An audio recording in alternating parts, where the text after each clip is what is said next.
하나님의 뜻에 합한 신앙생활을 통해서 주님의 마음에 꼭 드는, 주님의 마음에 합한 그런 신앙인이 되기를 원하고, 또 그런 교회가 되기를 원합니다. 그러나 모든 교회들이 다 주님의 뜻에 합할 수는 없습니다. 성경에서 하나님의 은혜에 성령의 역사가 떠남으로 생명이 없는 교회들이 있었음을 우리는 성경을 통해서 만날 수 있습니다. 사도들의 시대, 그리고 속사도들의 시대. 사도는 어떤 분들인지 아시죠? 우리는 기본적으로 12명, 그리고 13명, 마띠아와 바울을 포함해서 13명의 현장 사역을 하는 사도들이 계셨고, 그 사도들의 제자들을 속사도라 그럽니다. 그러니까 속사도는 사도들의 제자들, 그러니까 그 제자들의 숫자는 정확하게 얼마일지 모르죠. 그 13명의 제자들을 얼마씩을 두었는지 정확하게 그 명단들을 우리가 확보하지 못합니다. 또 이들의 사역이 예수님의 사역처럼 그렇게 예루살렘, 유대, 사마리아, 갈릴리 요 지역을 중심으로 사역을 하지 않으시고, 사도들은 아시는 대로 인도까지, 또 스페인까지 이렇게 널리 복음을 증거하면서 사역을 했기 때문에 그들 속에 그 땅에서 얻은 속사도들까지를 하면 도대체 몇이나 될지 잘 알지 못하지만, 그러나 그런 속사도들에 의해서 복음이 전파될 때 이미 하나님의 교회는 성령의 기운을 잃고 교회라고 하는 형태는 있고 이름은 가졌는데 교회로서의 그 근본적 사역을 못하는 그런 교회들이 존재했던 것입니다. 교회가 되지 않는 방법, 너무나도 간단하게 하나님의 말씀에서 떠나면 그렇게 됩니다. 하나님의 말씀에서 떠나고 그 하나님의 말씀을 버리고 세상과 하나가 될 때, 하나님의 교회는 교회라는 이름은 있으나 교회로서의 본질을 상실한, 그래서 하나님의 성령의 역사가 함께하지 못하는, 하지 않는 그런 모습들을 봅니다. 이런 교회들을 가르쳐서 우리는 주님을 배반한, 주님을 떠난, 주님을 배반한 교회라고 요약을 합니다. 요한계시록에 보면, 요한계시록에서 지난 주일날 말씀을 드렸습니다만, 그 중에 대표적인 교회가 예배소 교회이고, 예배소 교회에게 주어진 칭찬하는 부분에 관하여서 지난 주일에 말씀을 증거했습니다. 다음 주일에는 책망받는 일에 관한 말씀을 증거하고자 합니다. 예배소 교회는 많은 칭찬을 받았음에도 불구하고 한 가지를 잃어버렸다. 첫사랑을 잃어버렸다고 책망을 받음으로써 정말 무서운 일들을 예배소 교회가 당합니다. 그러니까 예배소 교회가 막 열심히 하고 또 자기 역할도 하고 진리에 대한 자기 확증도 가지고 막 그렇게 열심히 신앙생활을 하고 그렇게 세워져 갔는데, 내가 너를 책망할 것이 하나 있는데 너는 처음 사랑을 버렸다 하고 말씀을 하시고, 처음 사랑을 잃어버림으로 말미암아서 예배소 교회는 예배소 교회로서의 완벽한 자기 기능을 다하지 못하게 되는 결과를 가져오게 됩니다.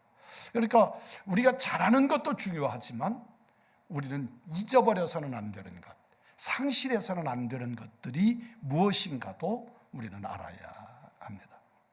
서문학교회는 비교적 좋은 교회라고 그래서 칭찬만 있고 책망이 없는 그런 교회로 소개가 됩니다. 또 버가모 교회는 세속화되어서 세상을 따라간 교회라고 아주 무섭게 말씀을 하시지요. 이 버가모 교회를 바라보면 세속화가 뭘까 하는 생각을 갖게 됩니다. 여러분 기억하십시오. 세속화가 뭐냐 그러면 눈에 보이는 이익을 위해서 보이지 않는 하나님을 버리는 것입니다. 그러니까 거기서 대표적으로 지금 드는 사람이 발람이라고 하는 사람을 이렇게 표현을 하거든요. 그런데 그 사람이 누굽니까? 하나님의 백성이 광야를 지나갈 때 하나님의 백성들을 하나님의 이름으로 저주하라. 그래서 선지자를, 그 지역의 선지자라는 사람을 불러다가 그에게 금, 은들을 많이 주고, 그리고 그로 하여금 하나님의 이름으로 하나님의 백성들을 저주하라고. 그런데 하나님께서 그걸 막으셔서 실제로 저주 행위가 불가능합니다. 그럼에도 불구하고 그는 그의 행위를 거듭하려고 그러고 하나님을 대적하게 되는 그런 일을 발람의 교훈이라 그러는데, 그 교훈이 이 버가모 교회 안에 세워졌다는 것입니다. 그러니까 오늘날 한번 돌이켜서 생각해 보십시오. 저는 굉장히 조심스러운 말씀을 한마디 드리면, 오늘날에 우리 목사님들이 정치 활동을 합니다. 세속의 정치 활동들을 한단 말이에요. 이게 정치 활동 자체가 잘못된 건 아닌데, 자기가 옳다고 생각하는 자기의 이미지에 맞는 일들을 하면서 성경의 말씀이 너무 깊게 그리고 많은 말씀을 하시니까 그 말씀들 중에서 자기에게 이롭다고, 자기에게 맞다고 생각하는 말씀들을 취사 선택을 해서 그 말씀으로 자기를 변호시키는, 그러니까 내가 말씀을 쫓아가는 게 아니고 말씀이 나를 따라오도록 만드는 이런 행위들이 우리 주변에 너무 많이 일어납니다. 그러니까 한번 보십시오.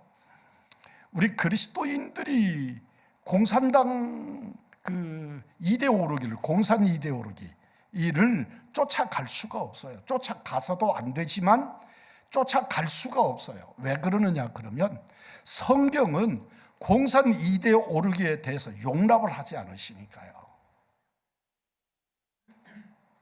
오늘이 아니고 얼마 전에 제가 수원에 이렇게 차를 운전해서 가는데, 가다가 보니까 제가 그 내비게이션을 놓쳤는지 어느 한쪽으로 이렇게 들어갔어요. 근데 그곳에 이렇게 옛날 붉은 벽돌로 지은 예배당인데, 그 예배당에 그 무지개 색깔, 7가지 색깔을 위아래로 이렇게 그려져 있는, 그걸 위에서부터 아래로 이렇게 내려놨어요. 그래서 이게 정신없는 놈들 아닌가. 그렇게 하고 그 교회 이름을 기억해 두었다가 교회에 와서 그 교회를 한번 찾아봤어요. 그런데 뭐 예배당 건물 형태나 이런 것들이 대단히 전통적이어서 무지개 그 현수막을 내걸 정도의 그 무엇이 안 될 것 같은 느낌의 교회인데, 이게 뭘까? 어느 교회일까? 하고 봤더니 감리교회인데, 서울시청 앞에서 그 퀴어 축제를 하는 곳에 가서 축복식을 행한 목사예요. 근데 축복식을 행한 목사인데 감리교 교단에서 그 사람을 제명시킨 거예요. 근데 이 제명시키는 것이 잘못이다. 그리고 세상 법정에다가 그 감리교 결정에 대해서 취소해달라. 그리고 법정에다가 냈는데 1심에서 이 사람이 이겼고 2심에서는 졌고 지금 그러고 싸우고 있는 목사였습니다. 젊은 목사님이셨는데 이런 생각들이 그게 바로 뭐냐 그러면 지금 그 무지개 현수막에 대한 설명이 없이 말씀을 드리니까 근데 그게 동성애 상징물이죠. 그래서 그 옛날에 미국의 대통령이 그 동성애를 허락하면서 전국으로 연방정부가 허락을 하면서 백악관에다가 무지개 그 현수막을 내걸고 또 무지개 빔을 쏘면서 축제를 벌이도록 했던 그런 그래서 세계적으로 무지개를 걸면 하나님께서는 홍수로 인류를 멸망시키지 않겠다고 내거신 그 상징물이 그들에게는 동성애를 상징하는 것으로 상징물로 쓰는 것입니다. 그런데 그게 다른 것도 아니고 바로 이웃인 수원에 우리 교회에서도 멀지 않은 곳에 그런 교회가 있고 그런 현수막을 내걸었더라고요. 감리교에서 재판을 하는 과정들을 제가 모니터링을 했었는데 그 사람이 그렇게 가까운 곳에 있는 사람인 줄은 알지 못했습니다. 근데 성경적인 하나님의 말씀을 자기 맘대로 자기 좋은 대로 해석하지 않으면 이런 행위는 있을 수가 없는 것이지요. 그리고 성경에 있는 말씀들을 이렇게 쪼개고 자르고 그리고 해석하고 왜곡하고 그래서 하나님의 말씀을 대립하는 그래서 이러저런 그 사상들을 섞어가지고 하나님의 말씀을 대립하는 것 이게 세속화 현상입니다. 우리 목사님들 중에서 이제 그렇게 극단적으로 그렇게 하는 행위를 하는 사람들이 있는 것을 보면서 이 사람은 정말 제 마음속에 우리 주님께서 말씀하신 말씀을 그대로 그에게 적용을 하면 목사가 되지 않았으면 더 좋을 뻔한 사람이구나 그런 생각을 가졌습니다. 또 그들의 세계에서는 이 사람이 대단히 그 영웅 같은 사람이더라고요. 그들 세계에서는 그래서 그들이 나름대로는 뭐 엄청나게 그 사람 재판하는 거 자랑스럽게 설명도 하고 또 자기를 정당화하고 이런 게 그 세속화의 현상입니다. 그러니까 세속화라고 하는 말이 세상과 같아지는 것인데 이런 사람들은 세상에서도 용납되지 않는 일들을 이 사람들은 행하고 있는 것이죠. 오늘날 우리들이 교회들이 세상과 같아지면 안 됩니다. 제가 참 잘 아는 이름을 대면 안 될 그런 한 목사님이 부흥지상주의에 빠졌습니다. 교회를 부흥시키고 싶어. 근데 이 땅에 존재하는 목사님들 중에 교회를 부흥시키고 싶지 않은 목사님이 있을까요? 근데 이분은 거기에 더 극단적으로 깊이 빠져 들어갔던 겁니다. 그리고 미국 여행을 거듭거듭 해가면서 결국은 우리 한국의 열린교회라고 하는 교회를 끌고 들어옵니다. 근데 열린교회의 표상 중에 하나가 교회 문턱 낮추기입니다. 그래서 교회를 찾아오려 그러면 성경 찬송 들고 찾아와야 되고 또 교회 오면 예배자의 자세가 있어야 되고 이제 이런 것들을 일절 없애버리겠다.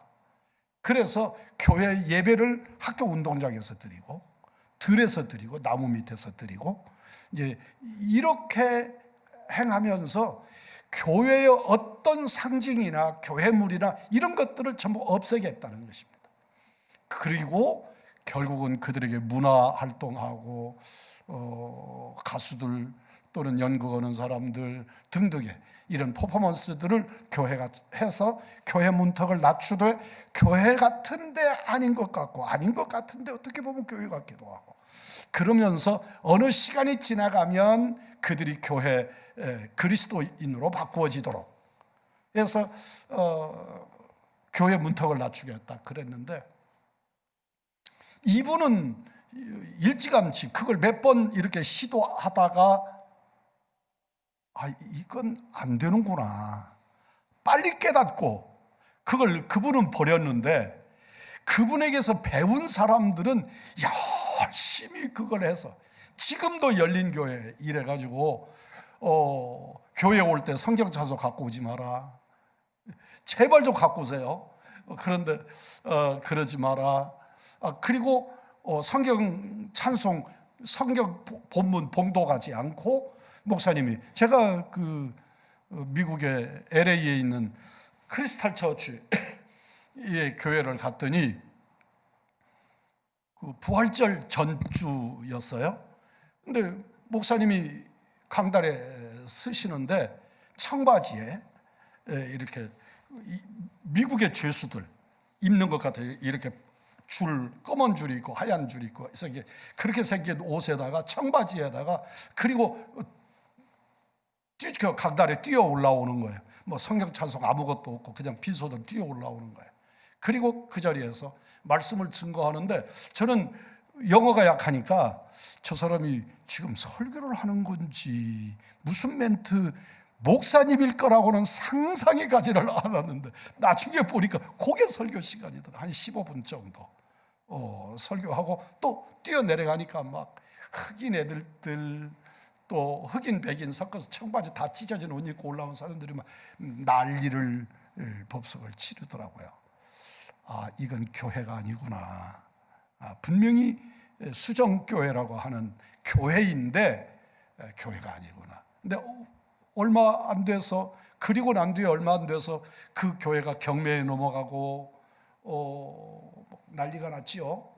결국은 재정난에 부딪혀서 지금 그 유명했던 크리스탈 처치가 사라져 버리고 말았습니다.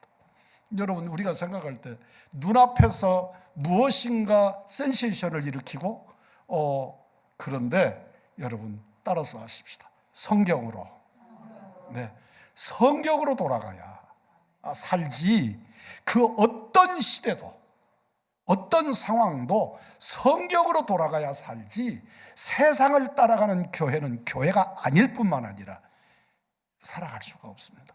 이분은 한국교회에서 아주 그냥 놀라운 또 다른 부흥운동을 일으켜서 지금은 우리 한국교회 아주 대표적으로 정말 이 시대에 맞는 부흥운동을 주도하고 있는 목사님으로 변신을 하셨어요. 지금은 은퇴하셨습니다만, 그런데 뒤늦게 그분을 따라서 열린교회 뭐 이런 거 했던 분들은 지금도 그냥 교회마다 영상시설이네 뭐 이런 것들로 그냥 번복을 하고, 그렇지만 그들이 쏟는 에너지에 비해서 실제로 얻어질 것이 없지요. 복음이 없는 곳에 무슨 능력이 있겠습니까? 하나님의 생명의 말씀으로 살아야 될 줄 믿습니다. 뿐만 아니라 두아디라 교회는 신앙을 배반한 교회라고 말씀합니다. 성경에 나타난 이세벨이 누구입니까? 그가 어떤 사람, 어떤 죄를 지지요? 그 여인이 이방의 공주지요. 이방의 공주 이세벨이 아합의 아내가 됩니다. 그리고 그 우상을 다 끌어다가 사마리아의 북이스라엘 왕국을 완전히 우상 왕국을 만들어 버립니다. 왜 그런지 모르겠어요. 여인네들이 그 동서양을 물어나고 여인네들에게 걸려서 살아난 사람이 별로 없어요.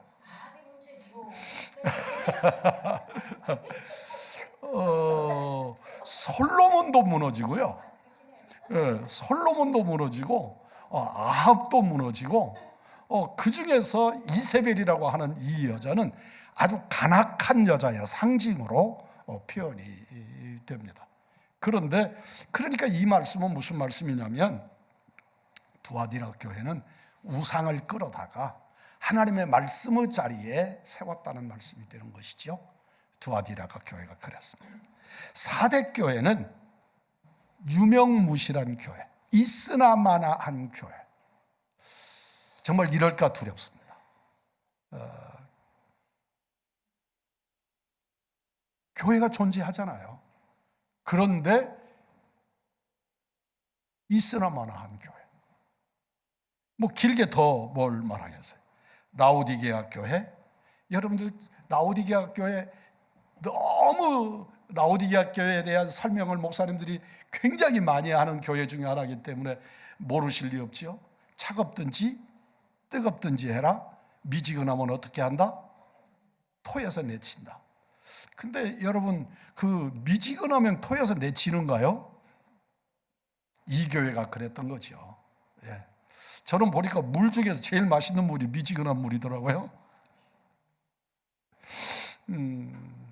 저희 두 아드님들은 어떻게 찬물을 좋아하는지, 냉수를 벌컥벌컥, 그 냉수를 마실 때마다 내 마음이 철렁철렁해. 좀 그러지 말고 이제 자네들도 다 40대 아니냐, 그렇게 좀 따뜻한 물 마시라고 그렇게 이야기를 해도 그냥 냉수. 성경은 뜨겁든지 차갑든지 하라. 두아디라 교회는 어떻다? 미지근했다. 왜 미지근했다? 이 두아디라 교회 자리를 우리가 가봤단 말입니다. 제가 그랬더니 네, 여러분들 이 교회가 어떤 교회냐면 파묵갈래라고 그래서요. 멀리서 바라보면 얼음이 이렇게 하얗게 눈이 덮여 있는 것 같은 그런 산 하나가 눈이 덮여 있는 것 같은 그래요. 그래서 그 교회를 찾아가 보면 그 석회석, 땅에서 석회석이 올라와 가지고 그 산을 다 석회석이 덮은 거예요. 그래서 산이 하얘요. 근데 거기서 온천수가 난단 말이에요. 온천수가 나는데 땅에서 솟는 온천수는 뜨겁겠죠. 그런데 이 물을 이 라오디게아로 끌어오려고 이렇게 다리를 쭉 놓아가지고 다리를 이렇게 세워서 지금 같으면 파이프로 이렇게 해서 땅속에 묻든지 이렇게 온도를 보호하든지 그랬겠지만 그 시절에 그럴 수가 없으니까 기왓장을 이렇게 해서 위는 없고 아래만 있는 이런 걸로 해서 기둥을 쭉 따라가지고 굉장히 먼 거리를 몇 킬로를 그걸로 물을 끌어와요. 근데 저는 그런 게 굉장히 익숙하거든요. 시골에서 논에다가 물 댈 때 다 그렇게 해서 물을 댔단 말이죠. 그런데 그렇게 물을 끌어오니까 이 물이 다 식어요. 중간에 증발하고 식고. 그래가지고 실제로 라오디게에 도착을 하면 이 물은 정말 미지근한 물이어서 그냥 먹을 수가 없는 물이 되는 거죠. 그러면 이 물을 다시 데핀다든지 아니면 시원한 데 갖다 두었다가 시원하게 만들어서 먹는다든지. 근데 이게 굉장히 치료하는데도 이게 온천수니까 그런 효과도 있어서 굉장히 안약이 발달하고 뭐 이런 동네인데 하여튼 뜨뜻미지근한. 그래서 뜨겁든지 차갑든지 해라. 그렇게 말씀을 하시는 거죠. 여러분, 우리 교회가 엄청나게 큰 건물을 가지고 있고 교세를 가지고 있는 교회라면 이런 말씀을 드릴 때 굉장히 당당할 것 같은데, 그런데 교회가 크다고 시설이 최고라고 그것이 교회가 살아있음을 증명하는 것은 아닙니다. 제가 정말 그런 어마어마한 교회를 처음이자 마지막으로 가본 것이 충현교회라고 하는 교회를 가봤거든요. 오래된 얘기입니다. 그 충현교회 막 지어놓고 하여튼 그래서 가봤는데 그 교회를 가보니까 시설이 너무 좋은 거예요.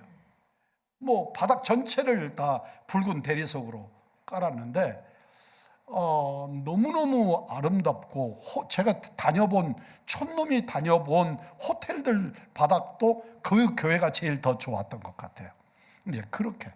그런데 제가 수요일 예배를 드리러 갔었는데 수요일 예배를 드리니까 식구가 적게 오잖아요.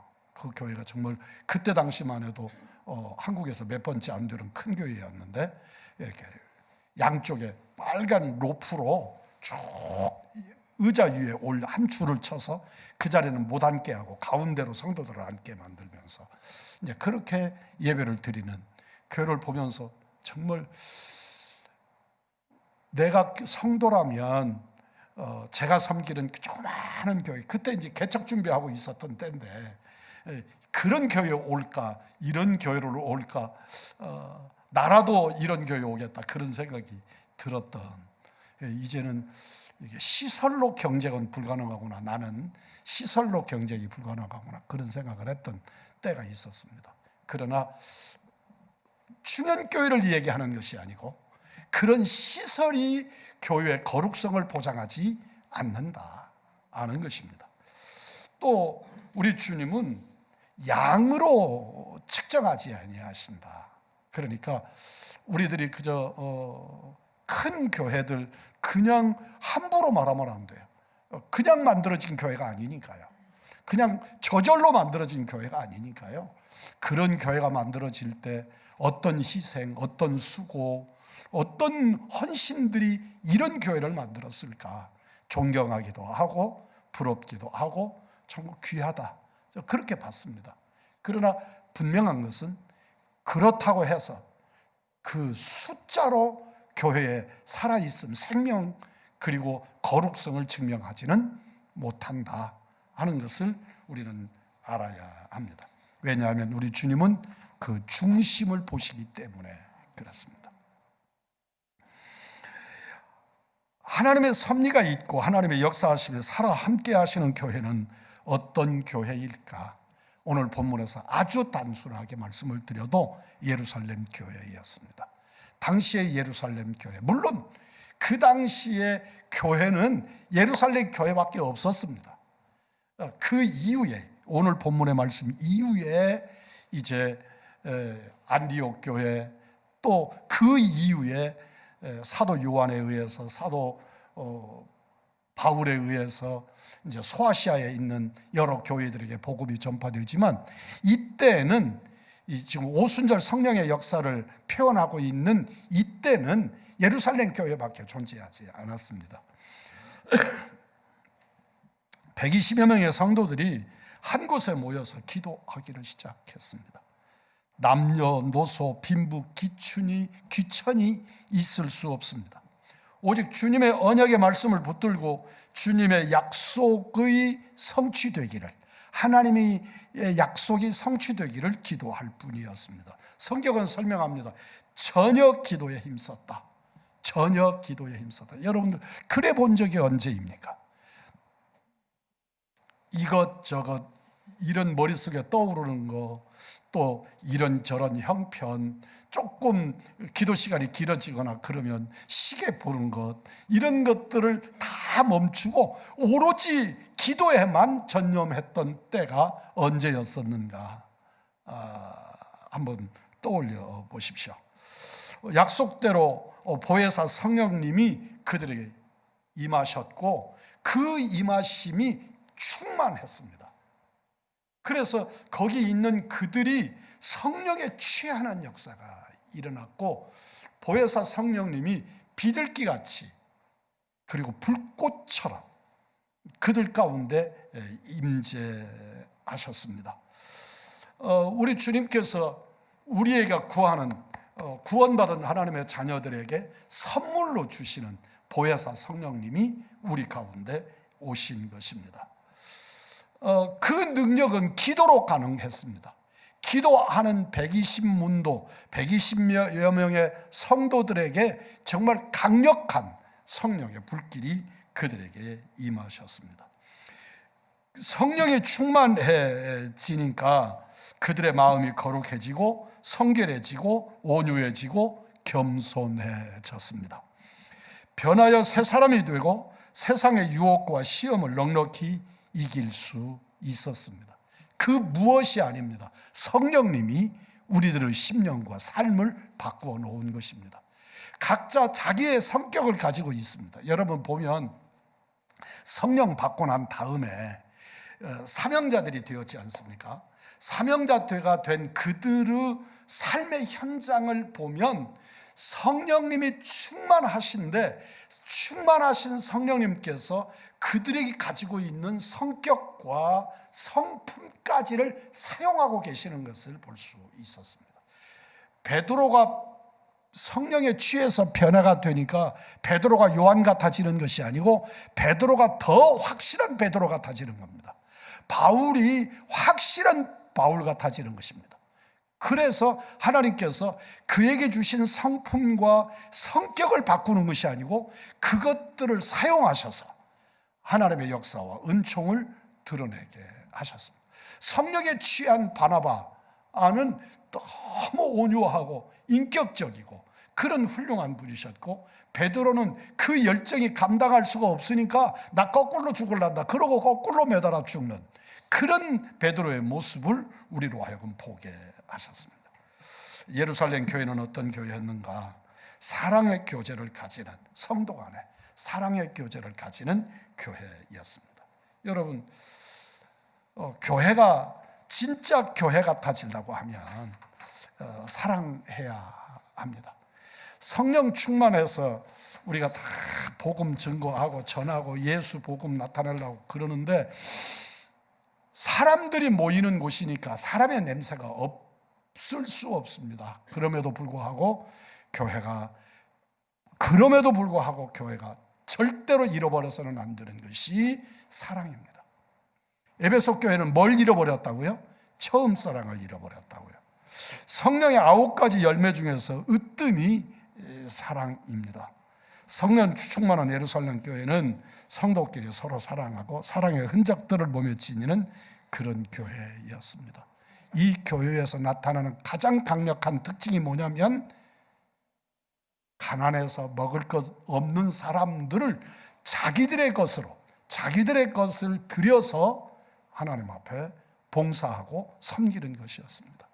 오늘날 우리들의 시대에 다른 건 다 주는데 돈은 못 주는 겁니다. 돈은 줄 수 없다는 것입니다. 그런데 예루살렘 교회의 특징이 뭡니까? 하나님을 속였다가, 그 일로 하나님을 속였다가 현장에서 죽는 부부가 있었지요. 아나니아 그리고 삽비라. 요 사건과 연결이 되는 겁니다. 예루살렘 교회가 서로 자기 재산을 내놓고 그걸로 구제하자 그러고, 또 그걸로 성을 모아서 서로 공동체를 이루고 이러는데, 그러니까 아나니아와 삽비라도 나도 드리랍니다. 그리고 자기 것 드렸다가 반쪽을 숨겨놓고, 돈이 보이는 순간에 마음의 변화가 일어나는 거죠. 반쪽 숨겨놓고 반쪽 드렸어요. 반쪽 못 드리는 사람도 있는데 반쪽이나 드렸잖아요. 근데 주님은 그걸 보지 않으시는 것이지요. 너는 성령을 속인 죄다. 성령을 속인 죄다. 그래서 부부를 한순간에 그냥 같은 자리에서, 그래서 둘 다 한꺼번에 장례를 치러야 하는 그런 일이 벌어집니다. 예루살렘 교회가 그런 교회였던 것이지요. 여러분, 사랑하면 허물이 안 보입니다. 허물이 보이지 않아요. 사랑하면 흉이 보이지 않습니다.